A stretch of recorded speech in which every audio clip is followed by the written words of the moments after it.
Oke, kita buka ya. Selamat sore guys semuanya. Hari ini ketemu lagi dengan kita di webinar saham andalan dari Lotus Sekuritas. Hari ini kita punya narsum sebenarnya cuma masih on the way. Dikenal yang biasa aja ini ada Om Kuswara.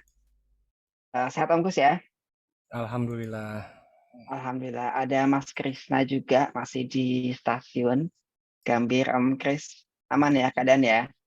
Aman, aman. Lagi reporter mudik nih ya, Gambir. Reporter mudik Jadi betul. berapa arus balik hari ini kira-kira, Mas? Kayak COVID Jadi, aja dihitungin. jadi ini apa ADC? Nah, Jadi bisa iniin ADCP ya? Ada Oh, korelasi ya? Enggak ya? ngomong-ngomong, ngomong mudik ya, kemarin ngomong dengar berita dari apa CNBC kayaknya gitu ya, bahwa tahun lalu itu mudik itu 86 juta, sekarang 123 juta. Jadi saya mau hari ini kita akan membahas global condition, market segala macam plus lokalnya. Nah, di lokal itu ada yang namanya indikator mudik. Itu my personal view. Dengan mudik 123 juta itu is amazing number. Jadi kalau dikata ada resesi, kok kayaknya enggak juga ya gitu loh. Karena entah itu karena kerinduan akibat COVID sehingga nggak mudik kemarin-kemarin, atau memang sebenarnya ya daya beli masih mapan di Indonesia gitu loh. Ini sambilan kita menunggu narasumber utamanya, eh, saya coba mengangkat nih Om Kus. Ini Ya? sebenarnya sebelum saya mengasih snapshot gitu ya. Ini market kan dalam 1 minggu 2 minggu itu luar biasa membosankan gitu ya. Eh, Kalau buat yang punya barang tuh kayaknya kalau mau jual juga ya begitu aja. Kalau mau invest juga kayaknya belum saatnya invest gitu loh. Terus akhirnya kita main yang lucu-lucu gitu, yang main-main lucu nyangkut gitu. Akhirnya kan itu sudah ketebak pasti kan. Sebenarnya mungkin Om Kus bisa ngasih view nih market itu dalam 1 2 minggu sih, apa sih sebenarnya yang terjadi nih? Apakah orang sebegitu ketakutannya sama resesi sehingga nggak mau jump in, atau memang ya udah emang nggak ada katalis juga kok gitu loh. Gimana Om Gus? Kalau aku ngelihat sih, ini market nggak kenapa-napa. Market nggak kenapa-napa. Kenapa sih nggak mau gerak? Karena kita kan hidup di negara Muslim ya. Mm-mm. Terusnya banyak juga fan lokal udah mikirin mudik gitu satu. Jadi Oke. nggak fokus ke investasi tapi fokus pulang kampung sama THR beli baju anak ya kan. Jadi mereka nggak terlalu ini istrinya mungkin atau ini pak belum beli baju buat anak Lebaran. Ya kan? Bentar market belum Terus ini. bapaknya Jadi nanya, emang jadi oh, lebaran gitu. ini kayaknya jadi kayak curhat gue ya. Gitu ya. Tapi kalau ngelihat dari sisi komoditas ya, SAU kemarin sempat diuji di level 2000-nya, tapi gold ya saya bilang nih maksudnya gold di uji level 2000, tapi Hmm. kemarin mantul lagi di 1993 92-nya, sekarang udah kembali lagi di atas 2000. Nggak ada ini ya, nggak ada agenda ekonomi yang terlalu besar juga yang mempengaruhi Hmm. global. Paling ada GDP growth-nya Amerika ini besok ya 27 April minggu depan. GDP-nya seperti apa? Harusnya sih nggak minus, harusnya sih bagus kalau ngeliat data inflasinya Amerika bagus. Oke. Sama The Fed tanggal 4 ya kita juga udah tahu The Fed itu menaikkan 0,25 jadi nggak terlalu ini banget. Terus kenapa IHSG begini? Satu karena jam perdagangan ditambah juga ya kemungkinan juga orang biasanya pada buru-buru masuk jam setengah dua karena ditambah jamnya harusnya jam setengah dua masuk kerja ya jadinya ntar aja lah jam 2 aja masuknya atau jam setengah tiga Oke. karena jadi Sebentar variabelnya Om. jadi variabel eksternal gitu Oke, bukan sebentar. Tapi kan sebenarnya variabel utama nih kalau kita lihat nih, kapan indeks turun? Kalau dolar naik, dolar spike. Ngeri kalau men, buang-buang dolar, dolar spike gitu lah. Sekarang kalau kan di dolar jebol di bawah 15, ad- 14,8, 14,7. Kalau dolar nah jebol ke bawah, ini harusnya bukannya naik ada ya gitu animo loh. gini. ada animo sell in May and go away. Ya kan biasanya Oke. ya ada sell in May and go away. Tapi Santarelli 2 tahun nggak valid, ya kan? Oke. Terusnya January effect nggak valid. 2021 sama 2022 nggak ngefek gitu Januarinya. Nah sekarang yang sell in May and go away ini apakah sama validnya sell in May and go away atau tetap ngikutin seperti kemarin yang Santarelli sama January effect nggak ngefek gitu untuk sell in May. Oke. Jadi kalau dibilang katalisnya sih masih banyak bagus. Breeze akhir Mei itu dia really mau ada RUPS sama laporan keuangan juga. Kemarin BRMS duluan ya, kuartal 1 dia merilis laporan keuangan. Terusnya kemungkinan nanti jangka pendek ini ada BCA. Tambah lagi dividen United Tractor pas kita masuk bursa dapat tuh ya yang kemarin ikut akumulasi 25%. Astra, terusnya ada Auto. Jadi kalau kemarin kita berbicara di Januari Februari kita bilang earning season. Nah, kalau sekarang kita dividend season. Dividend season kemarin kan ditanya kayaknya kita udah kehabisan katalis nanti di bulan Juli. Enggak, di bulan Juli kita growth season. Jadi kita lihat perusahaan-perusahaan investasi mana sih yang kira-kira satu semester memberikan growth yang bagus untuk company. Nah, itu biasanya fund manager institusi akan memilah saham-saham yang pasti fundamentalnya bagus gitu. Tapi nanti yang terdiskon biasanya itu yang akan dibeli. Misalnya kayak BRI, Mandiri itu pasti tetap beta finance composite masih di finance. Nomor 2-nya ada di mana ada di energi sama di basic industry. Nah, hari ini ada gerakan basic industry, ada Inco masih cukup oke, bagus. Antam, terus ya besok kalau nggak salah ada rilis ini ya, baterai ya, MBMA ya. Iya. Nah, itu juga kan salah satu pemanis ya. Kemarin ada MCKL, sekarang ini.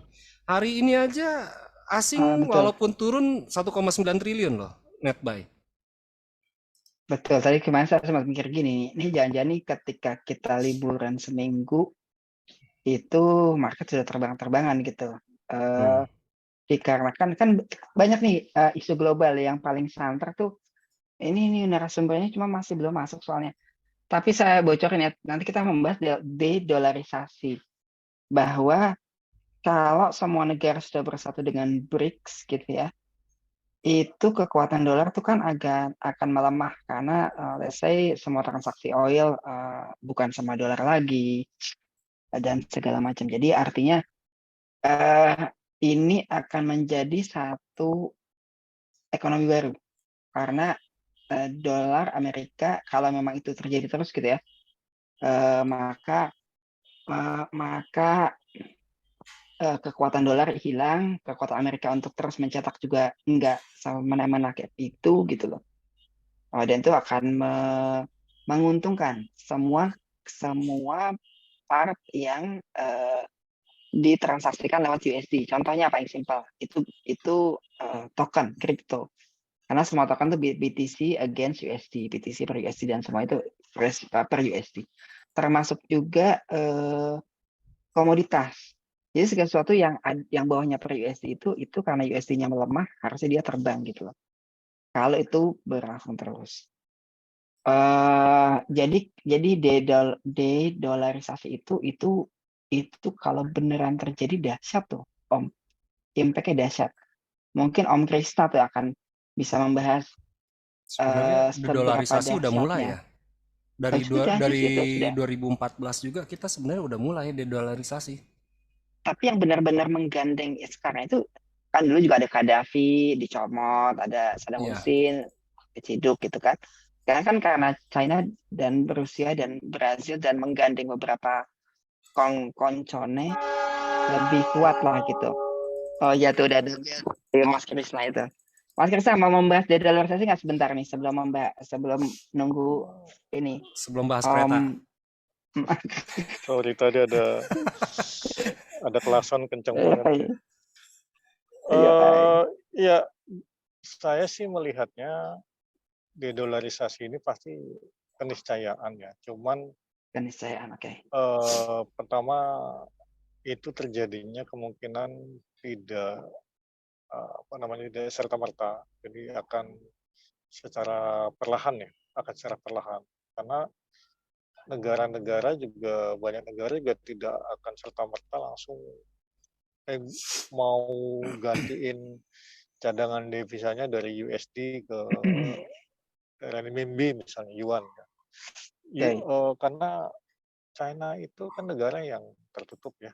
Sampai sekarang kita Oke. tidak pernah tahu persis keadaan ekonomi yang sebenarnya itu seperti apa. Itu kan dari sejak Oh, tahun betul.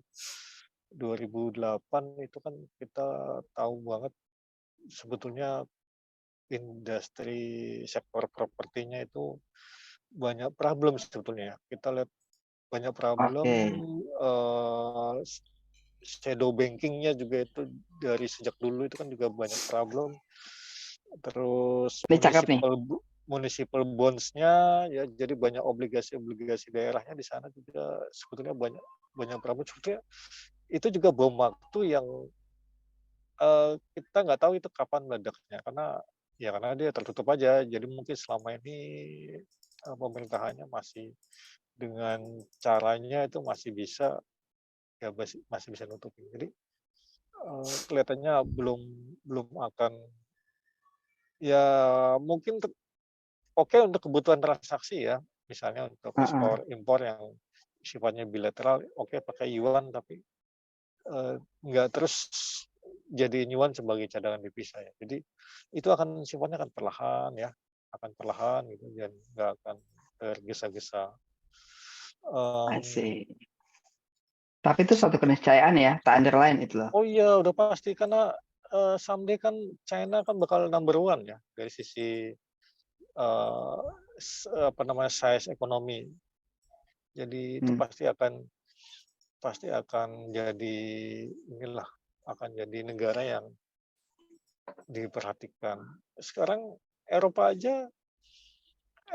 segitu baiknya hubungannya dengan China dengan US ya. Ini momen Negara-negara Macron pasti Eropa nih ya.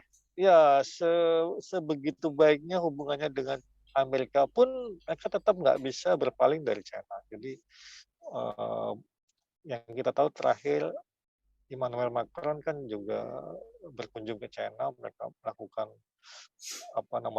pembicaraan untuk meningkatkan kerjasama terutama di bidang ekonomi ya pasti ya, meskipun secara ini mereka mungkin perang dingin ya secara militer gitu kan, tapi secara ekonomi mereka tetap ya namanya negara-negara itu kan pragmatis ya, mereka nggak kayak kita misalnya yang ada misalnya yang kemarin kita baru lihat aja lah tim Israel gitu kan nggak bisa masuk. Kalau mereka kan pokoknya selama ekonomi menguntungkan kan jalan terus kan gitu. Betul. Perang jalan, dagang jalan gitu. Jadi Iya. nggak akan bisa berpaling. Jadi artinya apa? Artinya pasti China akan jadi negara yang kompetitif dengan US, tapi sifatnya butuh waktu ya, pelan-pelan lah nggak akan. Oke. Jadi memang kalau baca berita sekarang memang serem-serem lah gitu. Wah nanti nggak butuh dolar lagi semua, seperti yang Omar kirim artikel 40% US stock dipegang oleh asing, mereka akan jualan semua, nggak akan seperti itu. Pasti akan rugi sendiri kalau sampai hancur. Itu kalau menerapkan strategi itu sama aja menerapkan strategi arah kiri. Bandung Lautan Api. Jadi Bandung kan dulu yang bakar siapa? Kita sendiri kan. Supaya penjajah nggak bisa menikmati. Itu ya kayak bakar rumah sendiri. Bakar rumah sendiri gimana sih? Siapa yang mau duluan? Ya sekarang orang memang banyak. Kalau saya baca-baca juga banyak fund manager itu punya kebijakan memang harus hati-hati ya. Jadi tidak seperti dalam kondisi normal yang bisa full alokasi di stok 30%, di bonds misalnya 60%, 10% di cash. Sekarang cashnya pasti akan lebih tinggi, mungkin bisa 20%. Oke. Jadi Ya, ya itu yang bikin lesu ya. Walaupun tadi Om Kus bilang hari ini asing net buy 1,9 ya? Halo, Ya. sore. ya. Oh, selamat Sore, sore siap. Pak. Om. Selamat Sore. datang. Sore Pak Jenderal. Ya. Sore. Om Chris, sebentar aku potong dulu ya. Ini kita kenalan dulu nih buat yang lain-lainnya. Iya. Bahwa alhamdulillah hari ini telah datang Kanjeng dari Majapahit nih, narasum kita Bapak Arwani. Sore Om. Ya. Itu dari Majapahit. Iya. Sambilan kita anyway Mas Arwani buat yang ini dulunya saya mengenal Mas Arwani ini dulu purely technical. Beliau ini maha guru zaman dulu zaman kita masih celana pendek dia sudah jago technical gitu. Sebelum kita tahu candlestick apa tuh beliau sudah sakti lah gitu ya. Terus somehow sekarang itu beliau ini juga praktisi di dunia syariah.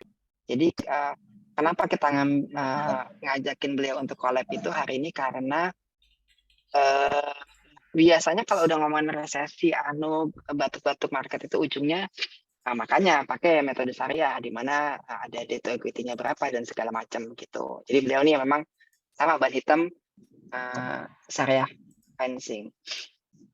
Terus yang ketiga beliau ini juga adalah member di KPI ya Om ya. Jadi orang dalam gitu loh. Iya betul.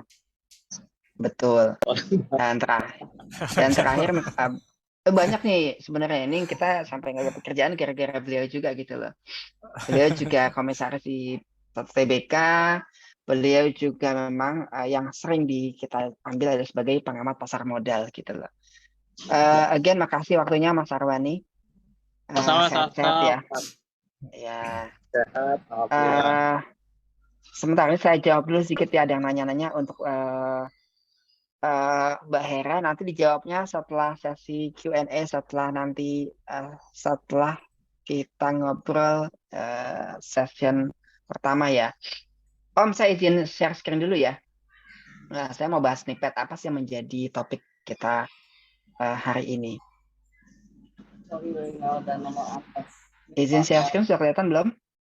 Clear. Ya, sudah. Sudah lihat. Oke. Kita masih membahas nih gonjang-ganjing aja market hari ini. Bukan gonjang-ganjing sih sebenarnya betapa membosankannya ya, jam tradingnya ditambah. Tapi transaksi biasa aja, ada USD yang begitu melemahnya, tapi kok kita nggak terbang gitu loh. Terus kita bukan dihantui sih sama liburan panjang gitu yang memang kita tunggu-tunggu gitu sebenarnya. Jadi sebenarnya mau gimana nih? Ini saya kasih yang sedikit minggu lalu bahwa ada beberapa suara miring dari Wall Street Weekly. Pertama itu dari JP Morgan CEO yang menyatakan bahwa the current crisis is not over yet. Jadi jangan terlalu cepat menyimpulkan bahwa banking crisisnya itu yang namanya Silicon Valley dan segala macam itu is just tipping of iceberg kayak gitu. Terus ada Diver may expect more defaults dan Summer yang mempertanyakan bahwa sebenarnya yang namanya kredit kemarin itu, yang banking crisis kemarin itu ada di Silicon Valley sampai Credit Suisse kemarin itu is just the beginning dan ujungnya kita akan ngomongin credit crunch. Credit crunch itu ketika bankingnya kena nanti akan berdampak kepada sektor kredit kira-kira gitu. Ini masih ngomongin minggu lalu nih. Di minggu sekarang ini kita ngomongin tightening credit and the Fed. Kita sudah memaklumi dan menyadari bahwa it's time to get more defensive. Jadi kita udah nggak ngomong-ngomong tuh yang aset berisiko lagi. Kita sudah menurunkan tensinya menuju yang lebih friendly lah gitu loh.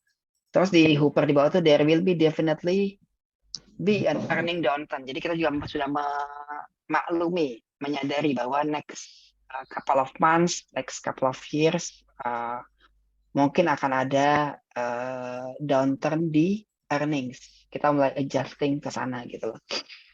Kita udah ngomongin look for resilient investment. Jadi kalau Om Kus sudah ngomong Indo Putih CBP itu sudah benar banget tuh. Ini kayaknya janjian mereka nih gengnya Om Kus gitu loh.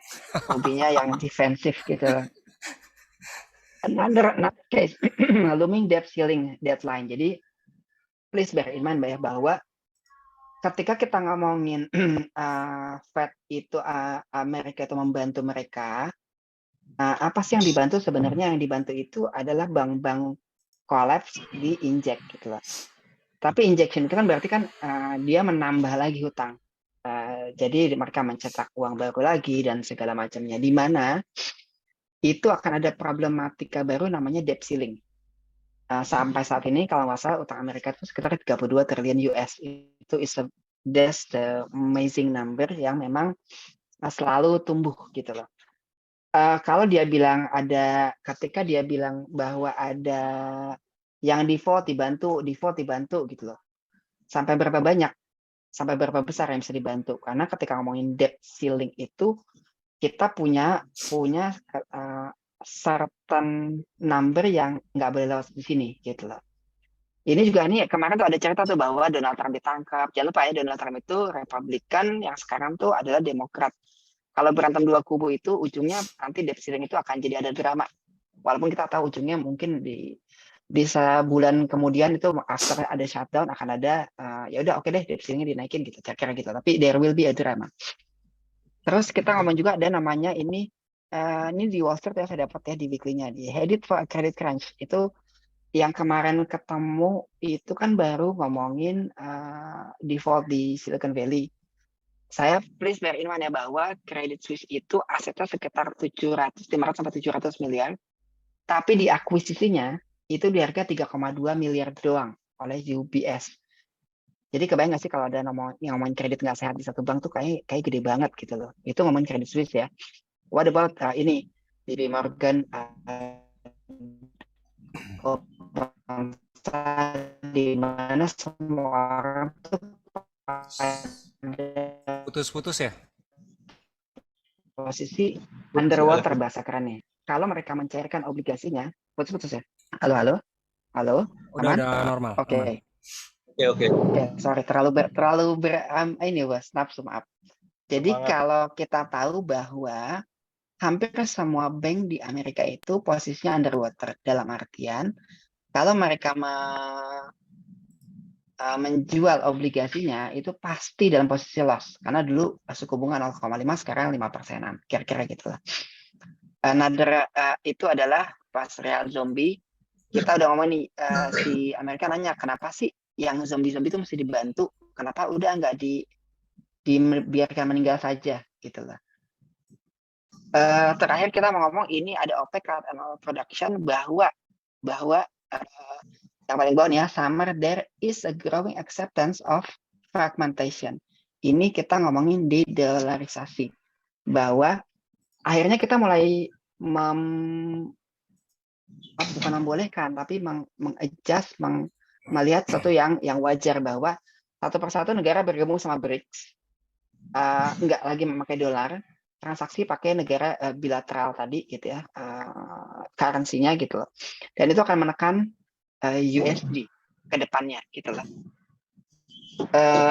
Jadi di saat yang bersama nih ketika USD lagi tertekan, Amerika utangnya 32 triliun, ada masalah debt ceiling, ada credit crunch, terus ditinggalkan sama beberapa konconya buat join ke BRICS, sehingga dolar akan melemah against semua mata uang. Kira-kira itu yang menjadi bahasan kita hari ini. Ini saya sum up aja ya.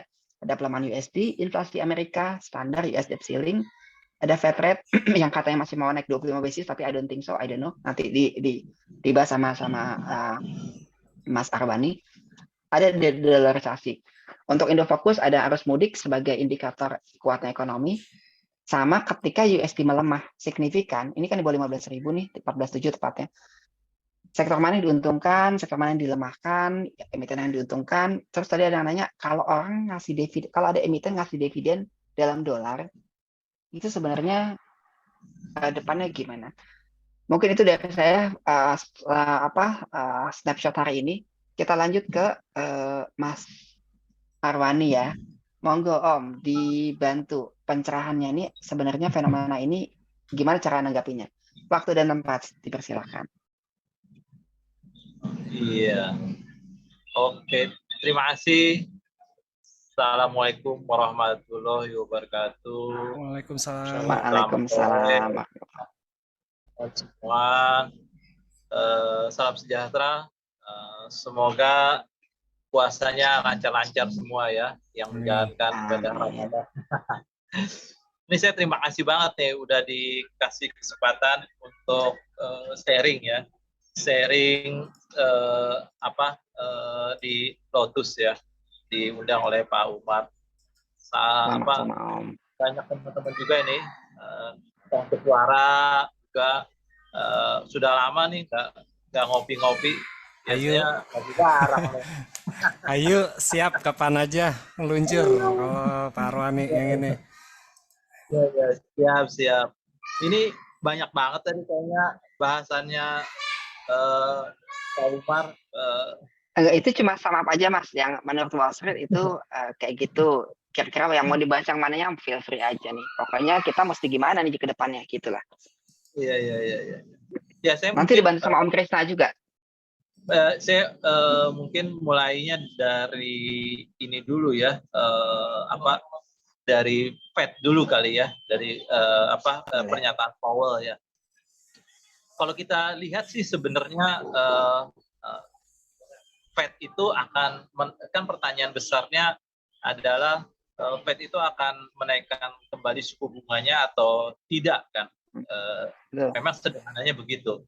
Nah, kalau kita kembali ke pernyataan Powell bahwasannya dia akan meninggalkan statementnya yang terkenal itu akan meninggalkan ongoing concern ya, ongoing increase maksudnya. Jadi ongoing increase akan dia tinggalkan menuju apa yang dia sebut sebagai additional policy firming ya. Jadi dia mau bilang bahwasannya tentang wacana kenaikan suku bunga itu akan mulai ditinggalkan dan dia akan beralih ke yang sifatnya adalah penegasan tambahan kebijakan gitu. Ya betul, ongoing increase ya.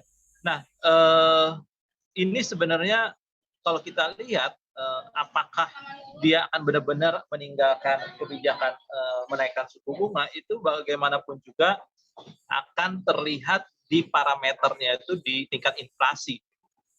Nah, kita tahu ukuran inflasi itu yang akan menentukan apakah Powell akan tetap menaikkan tingkat suku bunga atau dia akan beralih kepada penegasan pada tambahan kebijakan ya, artinya additional policy firming-nya itu tadi.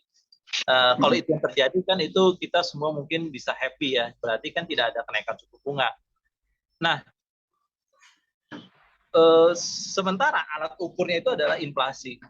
Kita tahu di Amerika Serikat sendiri inflasi itu sebenarnya ukuran inflasi itu ada dua ya, ada dua. Pertama kalau kita tahu adalah satu yang CPI. Satu lagi apa namanya PCE ya. PCE. Jadi kalau CPI itu adalah Consumer Price Index yang biasa dipakai dulu bahkan oleh orang kita sebagian, yang itu sebenarnya sudah mulai ditinggalkan di Amerika Serikat sendiri semenjak tahun 2000 ya kalau nggak salah. Nah, Amerika sendiri sebenarnya lebih mengambil parameter atau tolok ukur apa yang disebut sebagai PCE ya. PCE itu adalah personal consumer expenditure. Jadi personal consumer expenditure.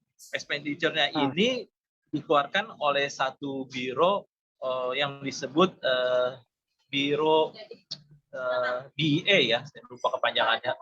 Nah, ini di bawah Kementerian Perdagangan. Sementara kalau CPI itu dikeluarkan oleh biro yang di bawah Kementerian Tenaga Kerja. Jadi kalau CPI di bawah Kementerian Tenaga Kerja, kalau PCE di bawah Kementerian Perdagangan. Oke. Nah, kita lihat konsensusnya PCE itu ada untuk month on month itu ada di 0,4% inflasi. Kemudian untuk year on year-nya itu di 4,3%. Nah, kalau kita lihat actual dari konsensus yang 0,4, actualnya yang Maret kemarin keluar itu kan 0,3 ya, 0,3%. Jadi di bawah konsensus month on month-nya. Begitu juga year on year-nya itu di bawah konsensus, konsensusnya 4,7, actualnya 4,6%. Jadi di bawah kan. Nah, ini kan tanda-tanda bahwasannya sebenarnya Powell itu atau Fed itu arahnya adalah dovish ya, dovish, jadi turun gitu. Ini sebenarnya bertolak belakang dengan pernyataan Powell-nya sendiri. Kalau dibaca pernyataan Powell itu kan lebih ke hawkish ya. Jadi pernyataannya hawkish, tapi data-data dari PCE itu justru arahnya adalah dovish ya. Nah, ini yang saya sebut sebagai indikasi sebenarnya untuk kenaikan suku bunga di Amerika Serikat sendiri itu sebenarnya cenderung kalau lihat data itu cenderung tetap atau bertahan. Kalau kita lihat konsensus saja ya, konsensus dari FOMC meeting, konsensusnya itu kalau saya perhatiin ini next meeting kan 3 Mei. Kalau saya lihat itu 60% menyatakan bahwasannya tingkat suku bunga Fed itu akan bertahan ya 60%. 60,sekian% lah. Sekitar 39% menyatakan akan terjadi tetap kenaikan suku bunga sekitar 25 basis point ya. Jadi akan berada di atas 5% gitu. Nah, tapi kan yang menyatakan kenaikan ini kan hanya relatif masih di sekitar 39% ya. Jadi masih dominan bertahan gitu. Angka dari forecast untuk hasil Fed meeting di tanggal 3 Mei yang akan datang. Nah, kalau ini terjadi artinya impact-nya ke pasar keuangan atau pasar komoditas, terutama emas ya, Ini saya bilang sih emas sudah arahnya untuk take profit ya. Jadi sinyalnya kalau saya bilang kondisi makro sekarang dan lihat technical nanti biar fokus dah yang. Iya, aku tadi mau nanya, ini take profit on technical atau on itu fundamental? Itu cenderung untuk take profit untuk emas. Nah, berbeda sekali misalnya kalau kita sedikit nyenggol yang eksotik itu maksudnya Bitcoin gitu ya. Bitcoin justru baru entry untuk top up gitu. Jadi berbeda sama emas gitu. Ini tadi saya bilang kenapa? Karena itu tadi angka PCE-nya itu personal consumer expenditure di Amerika Serikat itu kalau betul-betul turun nanti refleksnya akan ke sana. Itu yang pertama mungkin ya. Kemudian yang itu kalau kita lihat secara Fed ya, itu yang pertama. Kemudian poin yang kedua yang mungkin yang tadi disinggung oleh Pak Umar adalah tentang utang kita ya, utang luar negeri Indonesia maupun utang luar negerinya Amerika Serikat sendiri. Mungkin basic pertanyaannya sekarang, pertanyaan besarnya adalah siapa sih negara yang paling besar gitu memberi utang kepada Amerika Serikat, atau juga kalimatnya mungkin dibuat begini, siapa negara atau pihak mana yang memberikan utangan atau memberikan uang gitu ke negara Indonesia gitu. Nah, ini pertanyaan ini menjadi menarik ya kalau kita ngikutin berita-berita dan di sosmed ya, sosial media itu kan jadi kesana kemari ya. Kesana kemari itu maksudnya Ada bumbu-bumbunya gitu ya. ada Menuju bumbu-bumbunya, election soalnya Om. ada bumbunya. Maka jawabannya mungkin benar. Mungkin benar negara yang paling banyak itu kalau sebelumnya ya, dulu-dulu ya, itu adalah China ya, yang memberikan utangan mungkin ke Amerika Serikat karena dia paling banyak pegang treasury bills-nya Amerika. Tapi kalau kita kaji lebih dalam secara datanya gitu, dan yang terupdate sekarang sebenarnya yang memberi utangan terhadap Amerika Serikat sendiri ya warga Amerika Serikat sendiri. Jadi orang Amerika lah yang memberi utangan paling gede ke pemerintahnya dia sendiri.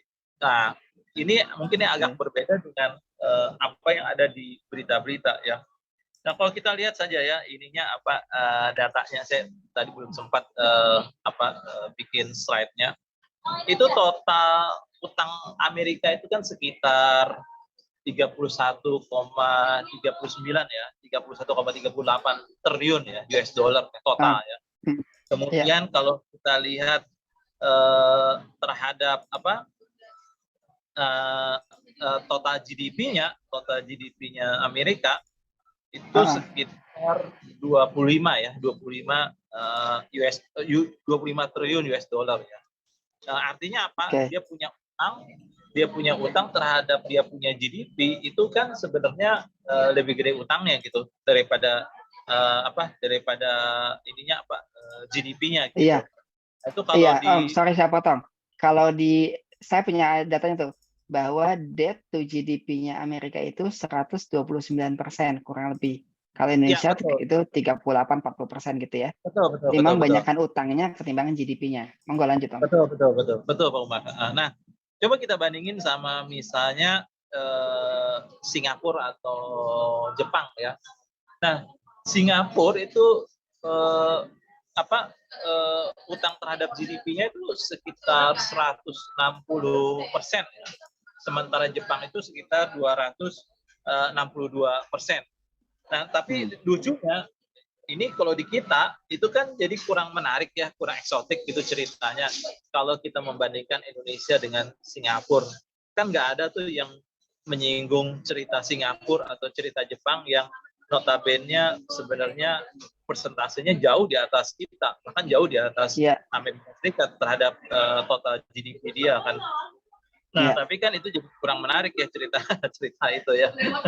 Nah, Indonesia sendiri benar bilang Pak Umar tadi sekitar 38 ya, 39 ya persen terhadap total GDP. Nah, kembali ke pertanyaan awal tadi, itu yang memberikan utangan terbesar di Indonesia ya orang Indonesia sendiri. Jadi Indonesia sendiri adalah pemberi utang terbesar untuk Indonesia gitu. Lewat apa? Itu kalau kita buka secara data, jadi bukannya via data, via APBN. Kan ada itu data APBN kita tuh yang dirilis oleh Bu Sri Mulyani Kementerian Keuangan. Di situ dikatakan memang mayoritas itu pemberi uang lah, pemberi pinjaman Indonesia itu adalah lewat SBN, 88% lewat SBN. Nah, sekitar 11,7% itu lewat total pinjaman ya. Jadi sebenarnya yang murni minjam itu sekitar 11,7%, sementara yang benar-benar kita dapat utangan dari Indonesia sendiri itu sekitar 88,5%. Nah, ini yang mungkin itu jadi bentuknya ori, sukuk, segala macam gitu ya. Oke. Nah, bentuknya seperti ori. Nah, kalau kita breakdown lagi, posisi asing terhadap utang Indonesia itu kan lewat kepemilikan SBN ya. Kalau kita lihat lewat kepemilikan SBN itu terus turun rekan-rekan semua teman-teman dari tahun 2019 itu foreign ownership itu sekitar, kalau saya nggak salah 38% ya, 2019 itu turun. Nah, data terakhir itu menunjukkan foreign ownership itu sekitar 14%. Jadi kecenderungannya justru turun gitu. Itu yang kalau kita breakdown dari yang komponen 11,7% tadi itu ya. Jadi sebenarnya negara kita sih relatif cukup aman lah ya kalau kita lihat posturnya gitu. Nah, kalau dilihat per negara, jadi setelah Amerika Serikat sendiri yang memberikan utang terbesar buat negaranya sendiri Amerika, itu posisi kedua ditempati oleh Jepang, posisi ketiganya China, posisi keempatnya adalah UK ya. Jepang itu sekitar 1 triliun. Oke. Cina itu sekitar 600 miliar US dollar. UK itu sekitar 400-an ya, 400 lebih lah untuk UK gitu, in terms US dollar ya. Nah, itu yang poin kedua mungkin yang sedikit komen dari saya sih. Jadi tentang utang mungkin itu ya yang perlu kita garis bawahi. Nah, kemudian poin ketiga adalah yang terkait dengan dedolarisasi ya. Kita tahu ya, dolar itu sekarang saat ini itu dalam perdagangan internasional, transaksi perdagangan internasional itu boleh dikatakan 88% negara-negara di dunia itu 88% masih menggunakan US dollar denomination ya untuk transaksi perdagangan internasional. Nah, pertanyaan selanjutnya nih, apakah goalnya China sendiri ya, apakah memang benar-benar goalnya China itu benar ingin dolar itu benar-benar melemah gitu, melemah artinya terpuruk atau apa bahasa pasarnya letoy gitu. Kita sih mungkin teman-teman rekan-rekan di sini sepakat mungkin bukan itu ya, mungkin bukan itu goal utamanya China untuk benar-benar dolar itu benar-benar letoy gitu, karena bagaimanapun juga Cina itu punya perdagangan internasional dengan Amerika Serikat sebagai komponen ekspor impornya itu surplus. Jadi China itu surplus dalam perdagangan ekspor impor dengan Amerika Serikat. Nah, kalau posisinya surplus, tiba-tiba dolarnya benar-benar letoy kepukul, itu sebenarnya secara indirect ya memukul China sendiri gitu. Jadi mungkin I see. Oke. Ini tinggal 4 menit ya, 3 menit ya. 3 menit. Ya, oke. Udah di-warning dari 3 menit. Mungkin itu aja mungkin penutupnya Bung begini. Ini kalau orang market kan paling penting kan mau kemana kan dolarnya. Betul itu. Nah, kalau lihat US dollar index nih Om Kus nih paling sering pakai US dollar index kan, itu belum ada tanda-tanda untuk rebound ya, artinya untuk US dollarnya menguat dalam waktu dekat, belum ada tanda-tanda US dollar itu bakal menguat atau rebound gitu. Jadi masih kecenderungan masih melemah ya untuk dolar indeksnya. Mungkin itu dulu kali. Nanti saya kena semprit kalau kelewatan. Belum ada. Ya, Pak. Tenang. Terima kasih banyak penjelasannya Mas Arani. Om Krisna, ada mau ditanggapi apa enggak nih ngomong-ngomong perihal tadi tuh yang dijelaskan perihal kekuatan dolar, perihal porsi hutang, debt to GDP Amerika dan segala macam, monggo. Nah, itu betul sekali itu apa yang dikatakan oleh Pak Arwani. Jadi kalau kita lihat besarnya hutang suatu negara, nggak bisa lihat dari sisi angkanya aja gitu ya. US hutangnya 31 triliun, wah gede banget. Tapi harus dibandingin juga sama GDP-nya, ya benar.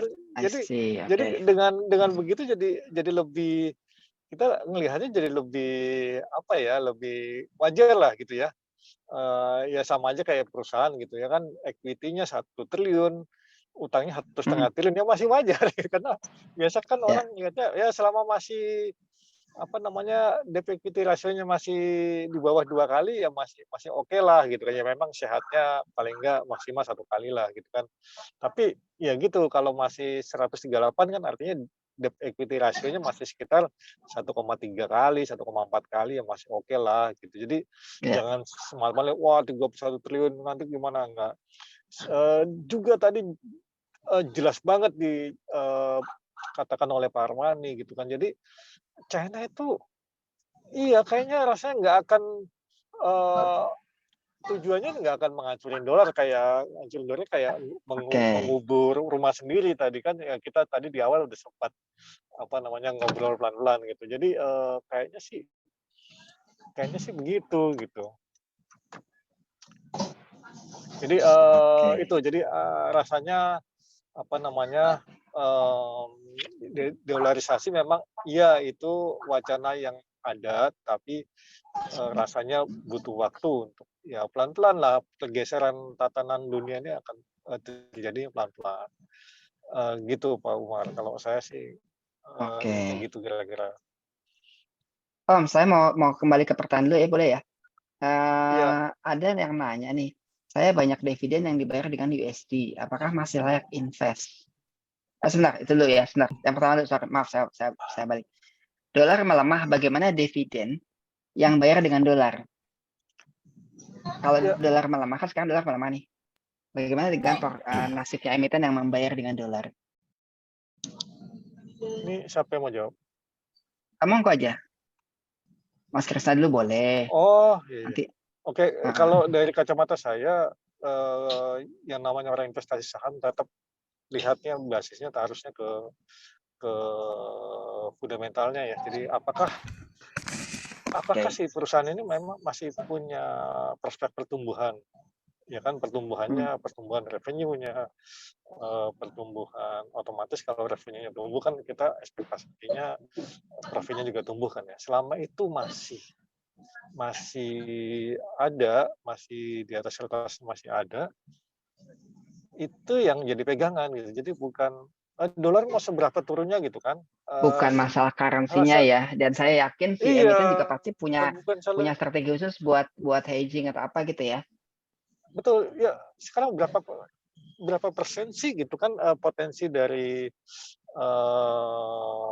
perubahan kurs ini dibandingkan dengan misalnya pertumbuhan dari kinerjanya sendiri gitu, jadi nggak akan besar. Jadi saya tetap kita ngelihatnya patokannya ke fundamental perusahaannya itu, gitu. Ngejar Kalau bisnisnya saya gitu ya. ya. Oke. Siap, oke.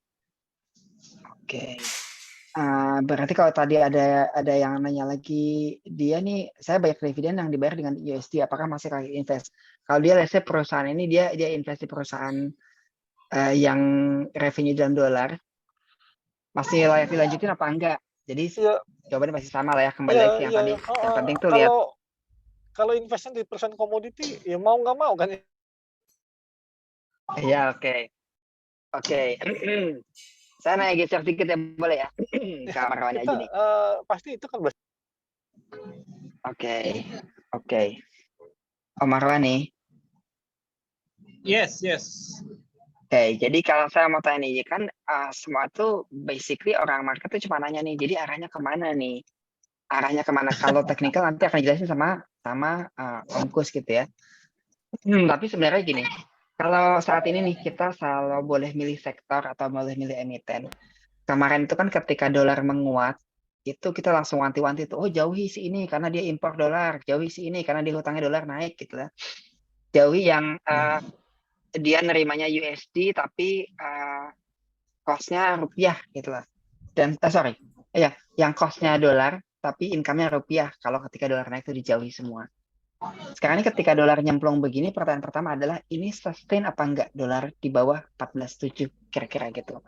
Yang kedua, siapa yang mesti di note? Sektor mana aja yang mesti kita note? Monggo, Om. Yang kedua kenapa? Sektor mana saja yang mesti Terputus. di note? Oh, iya. Pelemahan USD sustain apa enggak? Sama tadi sektor mana yang diuntungkan? Oke. Iya, kalau saya bilang sih ya, penguatan rupiah kan gini ya. Saya jawab pertama dulu deh ya, dari dua sisi. Pertama dari dua sisi. Penguatan rupiah itu terhadap US dollar tentunya itu gimana terhadap ekspor kita, kan begitu kan. Nah, memang di satu sisi penguatan rupiah itu memberi dampak positif ke kita. Tapi di sisi lain untuk ekspor kita itu menjadi tanda tanya besar kan penguatan rupiah itu. Itu yang pertama. Oke. Yang kedua sampai berapa kan orang market kan nanyanya kan sampai berapa gitu penguatan rupiah ini akan berlangsung. Secara selintas sih saya lihat masih bisa sampai 14.500 ya, 14.500 untuk arah penguatan rupiah dolar ya. Nah, itu yang pertama. Terus yang kedua adalah terhadap market ya, terhadap market. Nah, terhadap market itu sektor yang diuntungkan kalau saya lihat sampai dengan mungkin kalau sampai akhir tahun mungkin terlalu mencolok ya. Artinya dalam 3-4 bulan ke depan itu justru mungkin saya agak berbeda dengan kebanyakan orang, yaitu farmasi. Saya sektor farmasi yang lebih difavoritkan gitu. Berbeda mungkin dari kebanyakan karena apa tadi yang terkait dengan yang pertama tadi itu kan kental dengan US dollar ya biasanya farmasi. Dengan penguatannya rupiah, penguatan rupiah terhadap US dollar itu dampak positif pertama itu akan diterima oleh sektor farmasi. Selain yang memang secara jenuh jualnya kelihatannya sudah mulai berkurang gitu. Itu pertama farmasi.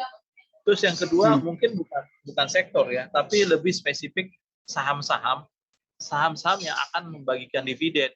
Artinya dividen play, Pak Umar atau Pak Koswara mungkin tahu persis kan saham-saham mana yang akan membagikan dividen ya.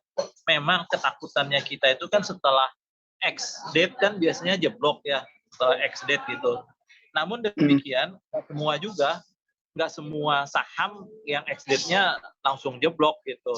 Ada yang tetap bertahan, ada yang bahkan kembali normal gitu. Jadi saham-saham yang akan bagikan dividen dengan yield yang cukup tinggi, bahkan di atas sukuk bahkan ya, itu tetap menarik gitu. Jadi kalau bicara saham yang bagi dividen kan lintas sektoral itu yang kedua untuk strategi ke depan. Yang ketiga mungkin bukan ke saham ya, strateginya lebih ke mungkin instrumen keuangan lainnya, jadi lebih ke personal finance ya. Personal finance itu dalam rangka diversifikasi aset aja sih, jadi bukan cuma ke saham tapi melirik instrumen yang lain seperti tadi saya bilang sukuk ya, karena kan dalam waktu dekat ini memang belum ada indikasi imbal hasilnya ya, nisbahnya belum keluar. Cuman kan kalau dengan adanya katakanlah tiba-tiba suku bunga naik satu kali lagi, maka arahnya untuk sukuk itu ada dua di Indonesia yang bisa dilirik oleh investor, yaitu sukuk tabungan sama sukuk retail. Nah, sukuk tabungan itu akan rilis sukuk tabungan 10 ya, 010. Itu akan rilis di 21 sampai 31 Mei. 12 sampai 31 Mei. Itu sukuk retail SR ya, SR019. Kemarin kan SR018 kan laris manis Tanjung Kempol ya. Saya mau masuk nggak dapat tuh, Mas. Itu saya cerita sedikit. Sukuk retail 018 itu 2 seri loh keluarnya, dengan 2 kupon berbeda. Nisbah beda gitu. Satu di 6,2%, yang satu lagi untuk yang long term 5 tahun itu 6,4%. Nah, nanti sukuk retail 019 itu akan rilis di bulan Agustus, tepatnya 18 Agustus. 18 Agustus sampai 13 September isinya masa penawarannya gitu. Nah, itu layak untuk dilirik juga untuk investor ya, terutama investor retail ya. Sebagai artinya gini, diversifikasi aset ya dari sisi personal finance sih, kalau saya bilang sih. Jadi sukuk tabungan sama sukuk retail, sama satu lagi sukuk wakaf yang link ke wakaf. Itu tanggal 5 Mei. Itu yang paling dekat. Itu yang paling dekat sukuk link ke wakaf itu. Itu nggak tahu indikasinya berapa. Ini saya sama sedikit ya. Tapi poin pentingnya adalah menggeser beberapa aset beresiko ke dalam aset yang lebih nggak rambu gitu ya. Lebih moderat lah ya. Lebih moderat. Ya. Tapi ya, sekali lagi gitu. Saya bilang dividen juga sangat-sangat menarik Pak Umar, yang dividen play ya. Itu kan rata-rata dividen yield-nya kan di atas sukuk semua itu. Yang terakhir saya perhatiin. Ya. Oke, siap. Makasih banyak Mas Arwani. Ini kita geser ke, kalau dari tadi kita ngomongin segala macam perihal fundamental gitu ya. Saya mau tanya sama Mas Kus ya. Secara teknikal nih sebenarnya yang namanya USD itu pelemahannya masih jauh apa enggak, sustain apa enggak, harga komoditas gimana? Ini ada yang nanya nih, ada yang punya porto mostly komoditas. Ketika USD melemah kan harusnya semuanya semua yang related sama komoditas itu akan bukan dikuatkan, dapat penguatan gitu loh. Kira-kira gimana Om secara teknikal? Monggo waktu dan tempat. Nih komoditas banyak nih, komoditas apa dulu nih ya kan? Kalau misalnya komoditasnya amonia kayak ESA sih ngeri-ngeri sedep. Kalau kita udah warning ESA itu dari harga di atas 1.000 kita udah avoid ESA. Tapi kalau katanya ada hyper kayak gitu ya monggo silakan, karena bahasa teknikal nggak ada namanya oversold ya, bener nggak Pak Arwani ya? Oversold tuh nggak ada. Betul. Tapi kalau oversold ada, tapi kalau hyper, nah ini kayaknya teori baru, kita pelajari lagi ya mungkin. Oke, balik kita ke composite ya, IHSG tercinta kita. Sebenarnya IHSG ini nggak kemana-mana karena ya variabel tadi di pembukaan kita bahas, ada mudik ya, ada yang funnya udah Om Umar anaknya minta beli baju baru ya kan, istrinya beli hijab baru. Jadi market nih cenderung flat, jadi nggak bullish, nggak bearish. Tapi kalau secara jangka pendek, saya bilangnya jangka pendek ya, jangka pendek memang udah ada high low ya, konfirmasi bullish jangka pendek. Tapi secara jangka menengahnya ini belum bullish, dia masih bearish. Tetapi jangka panjangnya kita flat, nggak bullish, nggak bearish, netral. Jadi mau gimana atau enggaknya kita lihat, tadi kita sempat singgung bahas ada istilahnya sell in May and go away. Apakah sell in May and go away akan valid karena kemarin di bulan Desember nggak ada namanya santanya mungkin hijrah ya kan. Terusnya bulan Januari juga nggak ada January effect ya, mungkin udah capek kali ya dari bulan November jadi nggak ada ini. Dan ini juga kita pertanyakan kembali apakah sell in May and go ini akan valid di 2023. Harapannya tentu aja kalau kita lihat tren jangka pendeknya sih harusnya enggak ya, selama IHSG kuat bertahan di atas 6680. Ini kalau tren jangka pendeknya berarti kan harus di ini lagi. Tapi kalau dia berhasil breakout di level 6865 atau 6870, harusnya lebih mudah dia untuk ke level 7000, karena kalau di buy intraday ini ada inverted head and shoulder ya. Kalau misalnya time frame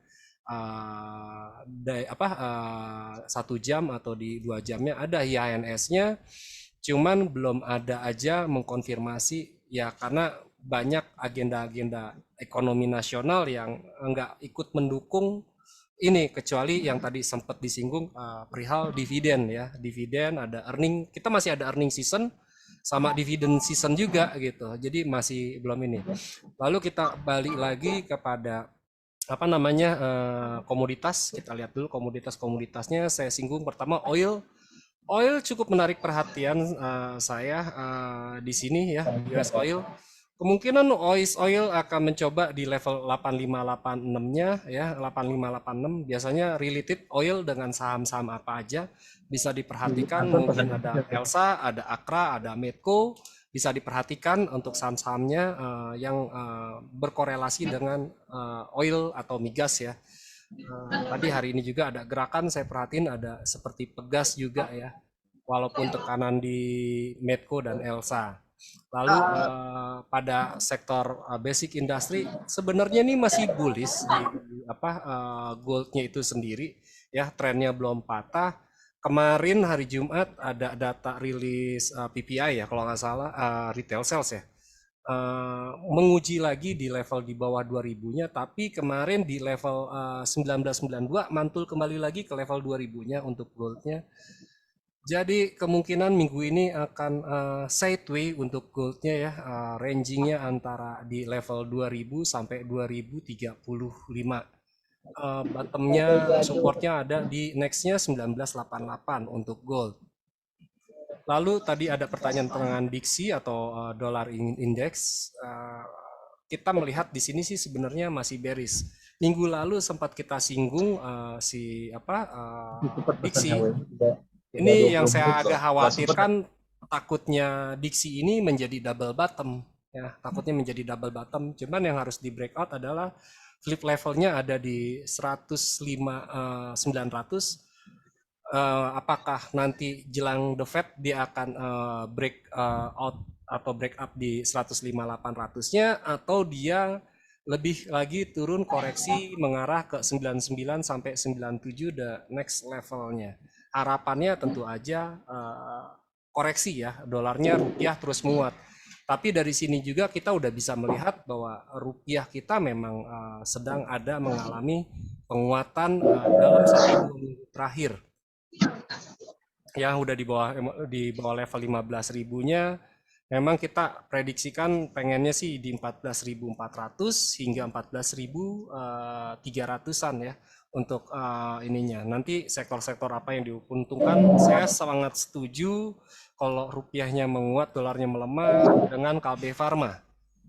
Kalau saya melihatnya sektor ininya ada di Kalbe Pharma. Kenapa? Karena Kalbe Pharma saat ini di area demand. Jadi kemarin mungkin ada supply ya, sekali dua kali, dan saat ini ada di area demand. Resikonya bisa terbilang cukup kecil juga untuk di Kalbe Pharma, tingkat resikonya. Misalkan beli area-area sini, resikonya ada 1930 atau 1925, upside-nya juga agak sedikit lumayan. Jadi skenarionya tinggal buy on weakness ya, arahnya bisa upside-nya nih bisa 12% untuk si Kalbe Pharma. Jadi bisa buy on weakness untuk Kalbe Pharma. Batasi resikonya jika turun dari 1915 atau 1920 untuk Kalbe Pharma itu sendiri ya. Secara ininya masih sideway ya untuk Kalbe Pharma itu sendiri. Lalu ada sektor-sektor apa lagi? Kita lihat dari RRG ya. Di sini kita bisa lihat ada BCA masih tetap banking ya, banking masih favorit. Ada bankingnya, ada BCA, ada Astra, ada Ciputra, ada Indofood, ada INKP, BRPT, Tower, INKP, Tekim, dan Wika. Kita lihat by breakdown by sektor-sektornya dulu ya. Tadi kita selingan di Kalbe Pharma karena memang hari ini hampir seharian saya liatin Kalbe Pharma, liatin gerakannya udah masuk block order ya di sini, udah masuk block order, udah masuk area demand, tinggal nunggu konfirmasi aja. Cuman hari ini distribusinya lebih besar, jualannya lebih besar ya, volumenya di atas rata-rata. Oke, kita balik ke sektornya hari ini. Industrinya sendiri masih bearish ya, di sini masih bearish. Cyclicalnya juga masih bearish juga ya, uji di Bollinger 20-nya masih kurang kuat ya. Jadi kemungkinan masih akan ada koreksi-koreksinya kembali ya indeks cyclicalnya. Untuk indeks energinya juga sama ya. Kemungkinan akan uji lagi ke level 1994 atau 1990-nya ya untuk indeks energi. Untuk finance hari ini salah satu yang bobotnya yang bikin komposit koreksi ini ada di Mandiri dan BRI. Hari ini juga terlihat seperti bearish engulfing. Tapi ada peluang untuk kemarin yang ketinggalan momentum untuk BRI, Mandiri dan BNI. Jika misalnya 1376 hit di beta finance-nya IHSG bisa aksi strong buy ya. Karena kenapa? Kemarin kalau saya lihat ini ada double bottom. Kalau misalnya turun lagi Om, kalau misalnya di sini double bottomnya turun lagi, kita udah bisa asumsikan semoga aja jadi triple bottom. Kalau dia yang jadi triple bottom, naiknya harusnya bisa lebih tinggi daripada double bottom. Tree of rules-nya sih seperti itu ya. Lalu ada indeks sektor konsumer tadi sempat disinggung ya, saya juga merhatikan KB Pharma. Ini yang menarik dari sektor indeks health consumernya karena dia tertahan di MA 200 dan MA 200 ya. MA dan MA jadi saya jadikan satu. Di sini tertahan kemungkinan akan berbalik arah jangka pendeknya ke 1553 sampai 1570 untuk indeks health-nya sendiri. Resikonya juga nggak begitu besar juga ya sektor-sektor health-nya. Saya lihat kalau nggak salah ada Prodia dan Kalbe Pharma yang saya perhatikan. Lalu ada industri ini ada Astra Indonesia dan juga ada United Tractor dan juga ada Indomobil ya, IMAS ya kalau nggak salah kemarin itu punya hak jual Mercedes-Benz ya untuk si IMAS itu sendiri. Lalu ada sektor infra ya ditopang dengan Telkom. Ada ruang di sini saya ngelihatnya kok ada bau-bau double bottom ya. Di sini saya ngelihatnya ada double bottom. Kalau dia berhasil breakout dari double bottomnya si infrastruktur, kemungkinan akan melanjutkan rally ke level 850 hingga 877. Saya melihatnya ada Telkom dan mungkin BUMN Karya beberapa hari terakhir seperti PTPP, ADI, Waskita dan Wika. Mungkin Waskitanya agak kurang ya, tapi yang memiliki fundamental story turnaround-nya ada di PTPP, ADI dan Wika. Dua sih ya biasanya PTPP dan ADI. Ya. Lalu non cyclicalnya seperti bikin hammer, cuman masih ragu nih ya marketnya hari ini karena hari ini saya ngelihatnya ini breakout structure dari struktur marketnya itu sendiri di sektor non cyclical ya. Ini ditopang ada ICBP, terusnya ada Cepin. Saya ngeliat malah Cepin hari ini naik, Indofoodnya juga naik ya. Mungkin ini ada dari Ali atau dari yang lain-lainnya kali ya pemberatnya IHSG non cyclicalnya. Lalu propertinya ini sepertinya membuat inverted head and shoulder ya.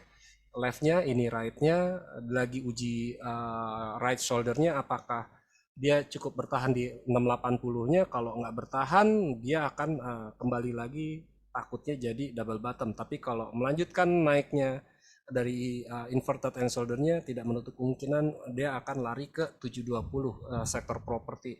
Saya ngelihat di RRG-nya juga cukup menarik. Lalu tekno di sini saya ngelihatnya sektor tekno udah bikin base ya. Biasanya dia bikin lower low, kemarin bikin lower low, sempat naik lagi. Hari ini bahkan minggu ini bisa dibilang dia bikin base. Bisa perhatikan saham-saham seperti Goto, Bukalapak, terusnya ada apa lagi ya? Ada DMMX dan turunan lainnya nanti kita lihat kembali di sini udah ada ya. Sebenarnya contekannya. Tapi kita lihat dulu nih biar nggak salah arah ya. Lalu ada transportasinya masih bearish ya, belum ada tanda-tanda pembalikan arah dan dari sisi chart patternnya juga belum jelas juga nih ya. Ini ada ditopang dari SMDR, terus ada Bluebird, ada Garuda Indonesia juga. Jadi banyak variabelnya, ada Jaya juga ya di sektor transportnya. Jadi masih bearish gitu, belum ada pembalikan arah nih, belum ada tanda-tandanya mau bullish lagi atau enggak.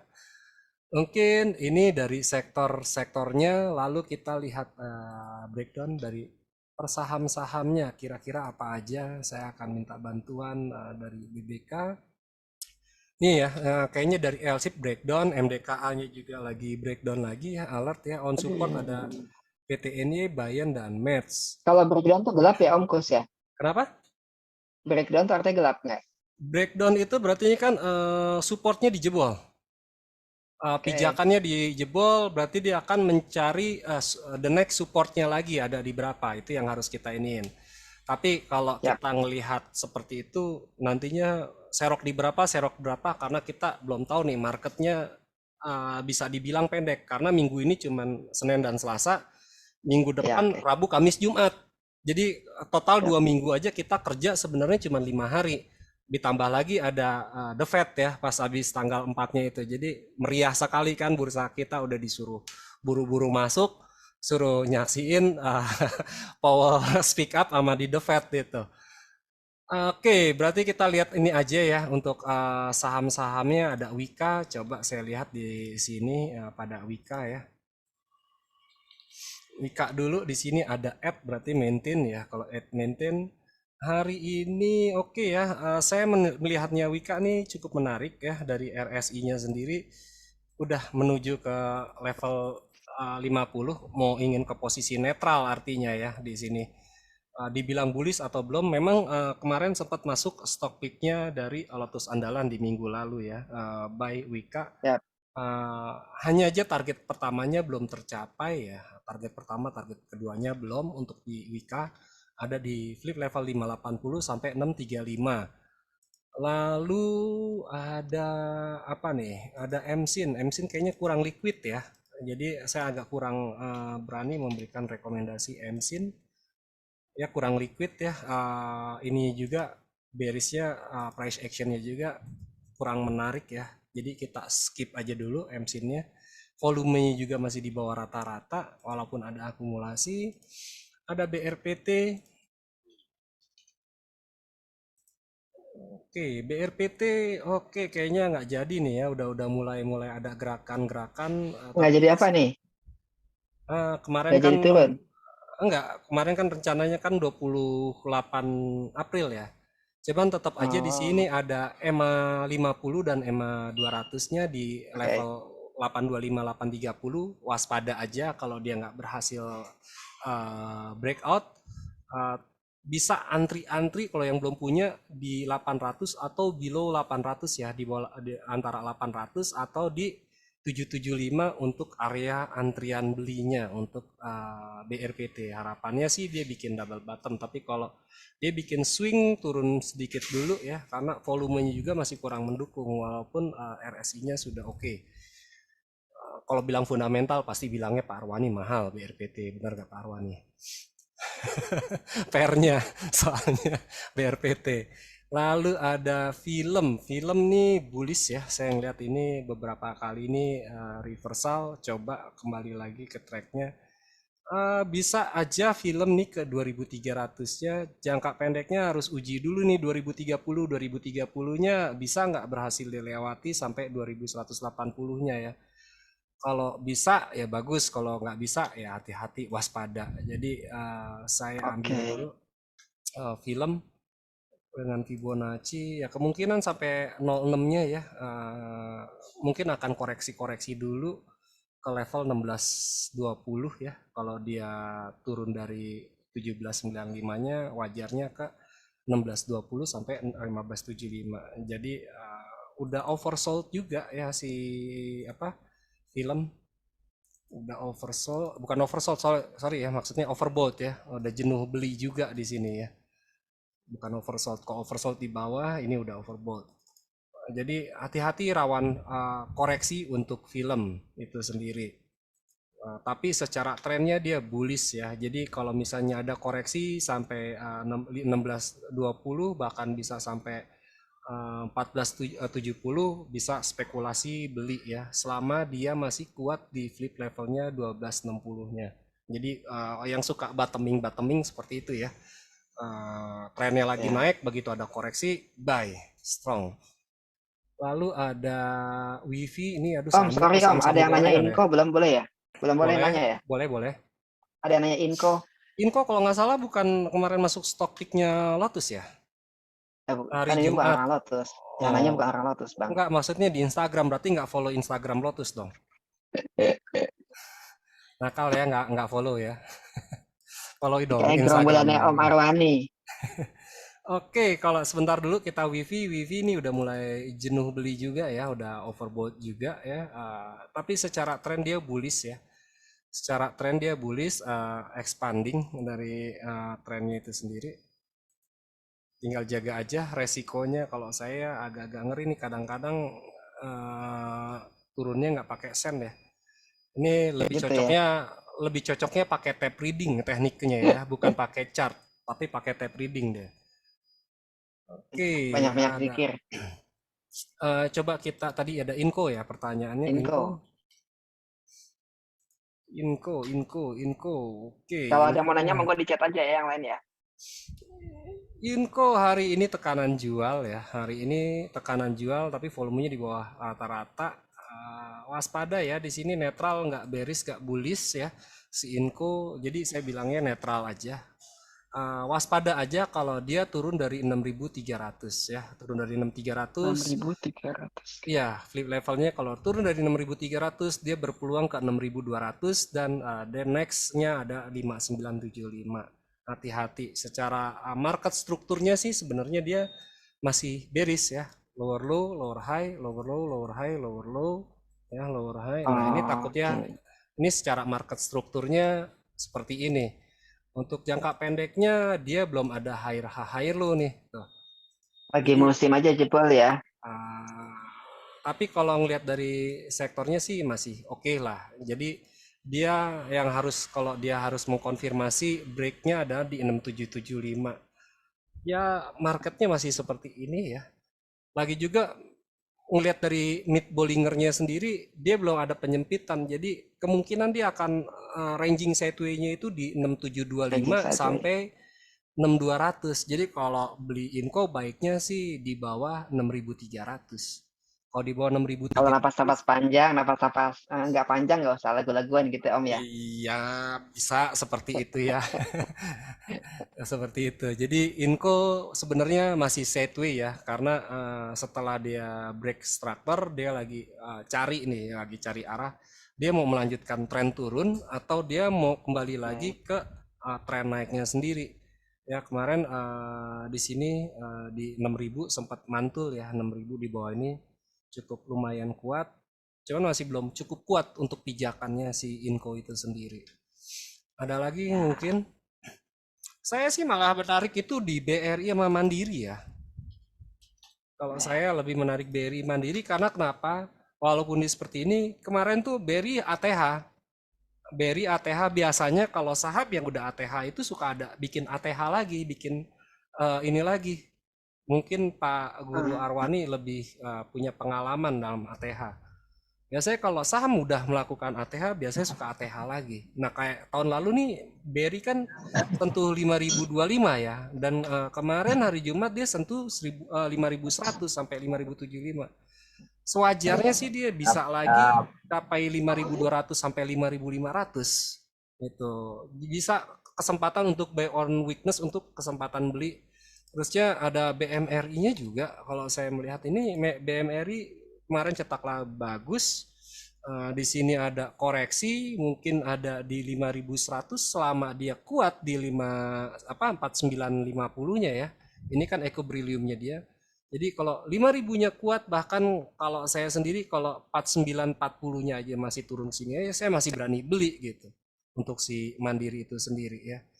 Karena akan ada earning season lagi nih, earning season jilid 2 ya, 25 April kalau nggak salah, 25 April nih Mandiri. Jadi siap-siap Mandiri, ada earning Mandiri, terusnya ada BCA juga harusnya ada juga nih ya.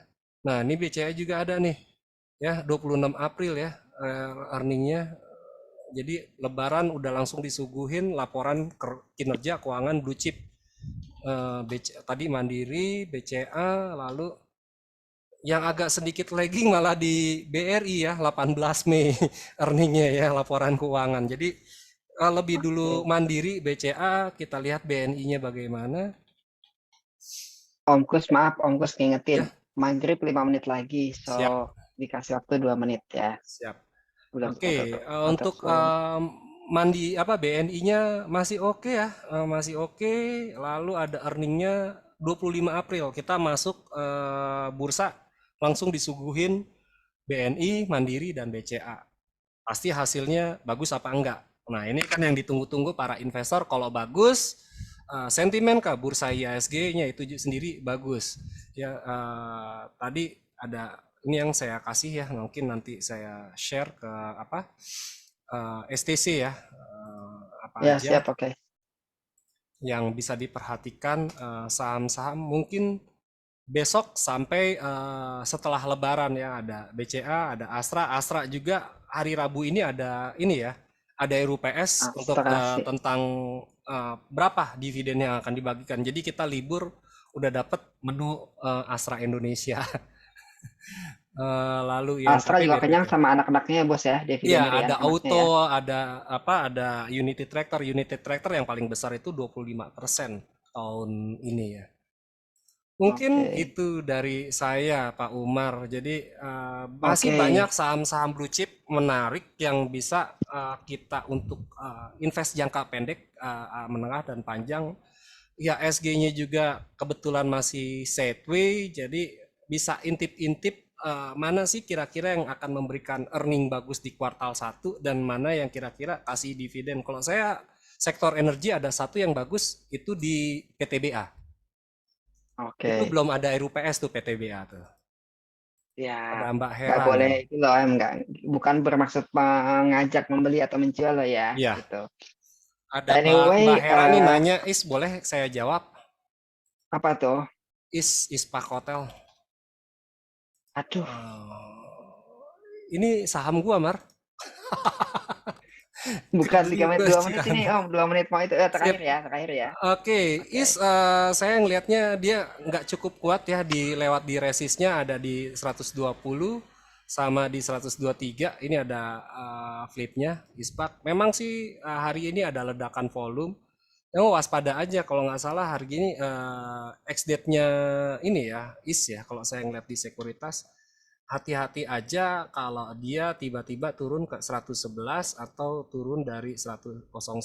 Saya sendiri hari ini bukannya saya mengajak jualan atau nakut-nakutin. Tadi kita punya gitu modal di 105 106, tapi hari ini saya jualan karena ada 3 resist cukup kuat dan ini drop supply-nya juga.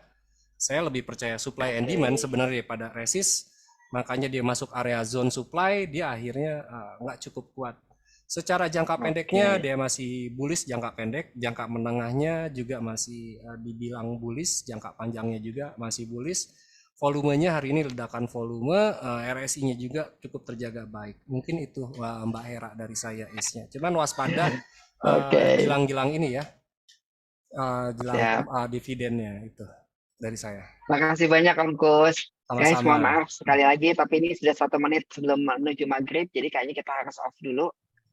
First of all, makasih nih para semua para narasumber. Mudah-mudahan hari ini bermanfaat semuanya gitu ya.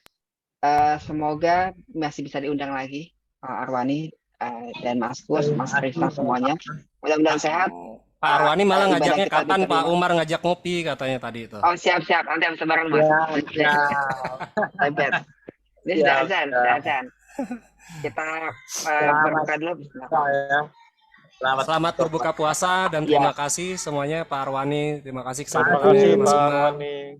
Mas Krisna. Terima kasih Mas Krisna untuk juga. saham andalan Indonesia. Sampai jumpa lagi. Sampai jumpa. Assalamualaikum. Assalamualaikum. Ya. Salam.